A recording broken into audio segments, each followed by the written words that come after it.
इस बार जो नया चेहरा के रूप में आप पीछे देख रहे हैं मुख्यमंत्री के रूप में? प्रशांत किशोर जी को देख रहे हैं। प्रशांत किशोर जी को जी बिल्कुल। क्या लगता है उनमें, क्या अच्छा चीज़ लगता है? बहुत अच्छा चीज़ है। शिक्षा की बात करना, युवाओं को लेकर चलना, रोजगार की बात करना, प्लान की बात करना, बूढ़ों का पेंशन, आज जो भी पेंशन योजना जो भी लागू किए 400 से 1100, ये प्रशांत जी की रणनीति का देन था। भले सरकार में आज नीतीश कुमार है तो वो अपना लागू कर दिए, उनका पावर है, लेकिन रणनीति बनाए थे प्रशांत किशोर ही। और इनका देखिए अभी तेजस्वी जी का मुंह भी खुल गया है, वो भी बहुत सारे अपना योजनाओं का घोषणा करते हैं। योजनाओं का करते हैं, इससे पहले नहीं करते थे। इससे पहले क्या करते थे? नहीं, उनका कहना ये भी रहता है कि हमारा जो योजना है, जैसे हम बिजली को लेकर जो नीतीश सरकार है वो बोले थे कि बिजली मुफ्त में देना सही नहीं है, गलत है, और जो है से वो दोबारा जो है मुफ्त में बिजली दे दी है। तो आप देखिए ना कि आखिर कहाँ से ये उनके मन में विचारधारा आ रही है। इलेक्शन से पहले भी बहुत कुछ किया जा सकता था। 5 साल से आज 20 साल से सरकार में है, 20 साल से बहुत कुछ किया जा सकता था। इलेक्शन के टाइम ही क्यों? ये सवाल आप लोग भाई मीडिया के आदमी हैं, इलेक्शन के समय ही क्यों? इलेक्शन के ही समय पहले से भी योजनाएं कुछ है जो दिया जा रहा है, जैसे अगर योजनाएं पहले से तय थी करने के लिए लघु उद्योग जैसे, अगर योजनाएं पहले से तय थी और निर्धारित थी तो पहले क्यों नहीं लागू किया गया? इलेक्शन के टाइम ही क्यों लागू किया गया? अच्छा, प्रशांत किशोर पे विपक्ष के द्वारा आरोप लगता है कि जो है वो बिजनेसमैन है, बिजनेसमैन की तरह। हर कोई बिजनेसमैन है, अपना रोटी हर कोई सकता है। पहले अपना घर संभालेगा तब सत्ता में दे, लेकिन राजनीति में क्या बिजनेस किया? प्रूव करके दिखाइए। नहीं, उन पे जो रणनीतिकार जो करते आ रहे हैं, टीका टिप्पणी तो हर किसी पे है, किस पे उंगली नहीं उठाए राजनीतिकार में। जो पहले अभी सत्ताधारी हैं, वो भी जो पूर्व में रह चुके हैं, उन पे भी उंगली उठाना सबसे आसान काम है। आप उसको प्रूव कीजिए ना। वो तो मुंह खोल के कह रहे हैं कि हाँ भाई अगर हम गलत हैं, आप हमको प्रूव करके दिखाइए। पलायन जो सबसे ज़्यादा है, पलायन रेट सबसे ज़्यादा बिहार का। जी बिल्कुल, क्योंकि बिहार में जो है फैक्ट्री है नहीं, तो इसको लेकर आप क्या बोलेंगे? बिहार में फैक्ट्री नहीं था, लालू जी का ही देन था कि हमारा जो फैक्ट्री पहले से मौजूद था, जो चालू था, उसको बंद करवाने का काम हमारे लालू जी का काम था। लालू जी के ही कार्यभार जब थे, जब उनकी वाइफ थी या खुद थे, उसी टाइम पे यहाँ पे बंद किया हुआ है सब। पहले से जो भी चालू था उनके कार्यकाल में बंद किया। और उन्हीं के आप अभी स्टूडेंट है क्या? हैं अभी स्टूडेंट हैं और अपना कुछ उद्योग भी है। उद्योग भी है, बिल्कुल। कितना मंथली कमा लेते हैं आप? मेरे मंथली इनकम से क्या ही मतलब है? नहीं, बस अपना चल रहा है। मतलब अपना चल रहा है, कुछ आप शेयर करें, क्योंकि जो है राज्य सरकार का जो आंकड़ा है कि जो है पर कैपिटा इनकम की बात करें तो पर कैपिटा इनकम 5000 रुपये जो पर व्यक्ति मतलब कमा रहे हैं, मंथली इनकम है। तो क्या लगता है पर कैपिटा इनकम जो औसत निकाली है सरकार, वो सही है?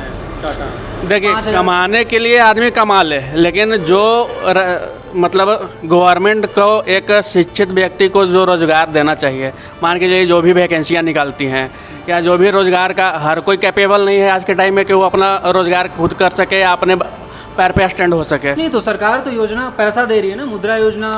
तो मुद्रा योजना आज दे रही है ना, आज जो 10-10 हज़ार जो दे रही है, मतलब पहले से कहाँ दे रही थी भाई? अभी पहले क्या कोई योजना बताइए जो दे रही थी वो? नहीं, योजना मतलब बिजनेस करने के लिए पैसा तो कहीं ना कहीं दे रही थी सरकार। नीति सरकार के द्वारा लागू किया गया है जी कि उद्योग, लघु उद्योग जैसे MSME या नवाचार जैसे उद्योग करने के लिए वो पैसा दे रही है, लेकिन एक पहले तो आधा से ज़्यादा युवक को इसकी जानकारी होती नहीं है। आधा से ज़्यादा युवक मतलब जानकारी ही नहीं होती है कि हाँ कौन सी योजना चल रही है। दूसरी बात, अगर बैंक में जाते हैं वहाँ पे इतना ज़्यादा घुसखोरी है कि जितना योजना का लाभ आपको नहीं मिलता है, उससे ज़्यादा करप्शन है वहाँ पे।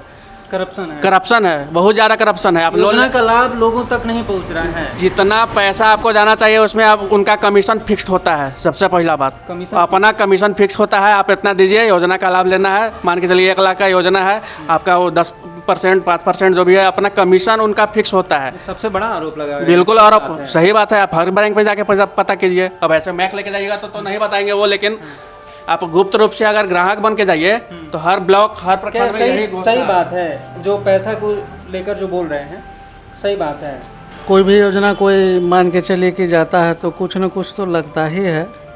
मान के चलिए कि आवासीय बनाने चल रही है, लगना चाहिए, नहीं लगना नहीं चाहिए। आवासीय कहें या यहाँ तक सुनने में मिलता है कि मृत्यु प्रमाण पत्र तक के लिए पैसा लगता है, तो लगना तो नहीं, लगना चाहिए, लगना नहीं चाहिए। इसको लेकर सरकार से आप क्या मांग करेंगे? कि क्या बोलेंगे? इस सब पर अंकुश लगाएं और नियंत्रण रखें। नियंत्रण रखते हैं। जी। अच्छा, सरकार जो बोलती है कि जो पर कैपिटा इनकम है बिहार का 5,000 रुपये है, एक व्यक्ति पर मंथ 5,000 रुपये कमाता है, तो क्या वो आंकड़ा सही है? हर व्यक्ति 5,000 रुपये कमाता है? हर व्यक्ति नहीं कमाता है, बहुत ऐसा है जो गरीब कि 5,000 क्या मतलब 2-3 हज़ार कमाना भी मुश्किल है।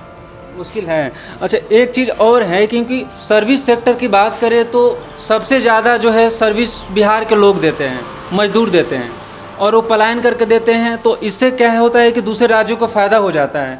तो इसको लेकर क्या मतलब बदलाव होना चाहिए? एकदम बदलाव होना चाहिए। इसको लेकर क्या बोलेंगे? जो 5,000 रुपये जो बोलती है सरकार की, जो है पर कैपिटा इनकम बिहार की 5,000 रुपये मिनिमम है, जो कमाता ही कमाता है। 5,000 कहाँ कमा रहा ऐसे है? लोग कोई ज़्यादा भी कमाता है, कोई तो उसको लेकर कमाने वाला तो minimum लेकर चल रहा है। कमाने वाला तो पूरे कमा के बैठ जा रहा है, कोई 3,000 नहीं कमा रहा है। तो ये आंकड़ा मतलब सही नहीं है। आंकड़ा कहाँ सही है? आंकड़ा सही रहता तो बहुत सा जो है कि 3,000 के भी नौकरी कर रहे हैं, 1,500 पर आन करके होटल में कमा रहा है लोग, तो 5,000 कहाँ आंकड़ा हो रहा है? इसको लेकर क्या और आज के डेट में महंगाई के ज़माना है, 5,000 जो अगर कमा भी ले रहा है तो 5,000 से क्या होना है? क्या होना है? कुछ नहीं क्या होगा? कुछ होगा? जीवन यापन नहीं हो पाएगा। क्या लगता है 5,000 में जीवन यापन होगा? ये जो 5,000 आप पूछ रहे हैं, ये बताइए कि अगर एक आदमी है वो होटल में अगर भोजन करता है तो एक टाइम का भोजन को उसको 200 रुपये है, तो 3 टाइम भोजन है, 2 टाइम करेगा तो 400 रुपये तो उसका भोजन का हो गया। तो 12,000 तो बेचारा वो खाना खा लेगा, तो अपना बीवी बच्चों को क्या खिलाएगा? 5,000 क्या कमाएगा वो? 5,000 से क्या होगा? हर आदमी महीना में 5,000 कमा सकता है, ठीक है, लेकिन 5,000 में उसे अपने बाल बच्चा को पाल लेगा? बताइए। नहीं पालेगा। अच्छा, तो अभी तो सरकार जीएसटी भी कम कर दी थी, इसको लेकर आप खुश हैं? हाँ, सरकार ने जीएसटी कम की है। क्यों? कि ये बिहार को जनता को अनपढ़ बना करके मूर्ख बना रही है सरकार।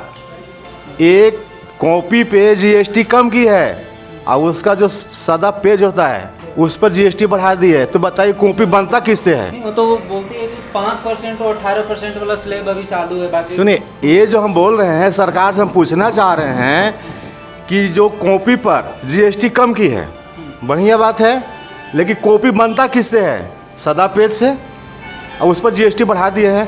तो बिहार के वासियों को मूर्ख बनाया जा रहा है। जीएसटी कम नहीं हुआ है। कॉपी किताब शिक्षा मतलब वाली जो चीज पे उस पे जीएसटी ज्यादा लिया जा रहा है। आज ये बताइए, यहाँ तक सरकार ने खाने पीने की चीज़ पर जीएसटी लगाया। होटल में जाइए, बैठिए अच्छा होटल में, खाना खाएगा उस पर भी जीएसटी है। ट्रेन में आप खाना खाइए उस पर जीएसटी है। भोजन पर तो जीएसटी नहीं होना चाहिए। शिक्षा पर जीएसटी नहीं होना चाहिए, नहीं होना चाहिए उस पर, इसलिए कि शिक्षा हमें मुफ्त मिलना चाहिए, सारा कुछ मुफ्त मिलना चाहिए उसमें, तभी तो शिक्षा को बढ़ावा देना चाहिए और गुणवत्तापूर्ण शिक्षा मिलना चाहिए। तो आप लोगों ने जाना अंबा के लोगों से कि इनका क्या कुछ मत है वोट को लेकर और राजेश राम को लेकर, क्योंकि पिछले 10 साल से विकास कार्य में इन्होंने क्या कुछ किया है आपने जाना, आपने सुना। इसी के साथ मैं दीपक सिंह आपसे विदा लेता हूँ। देखते रहिए चर्चा एक्सप्रेस। नमस्कार, जय हिंद।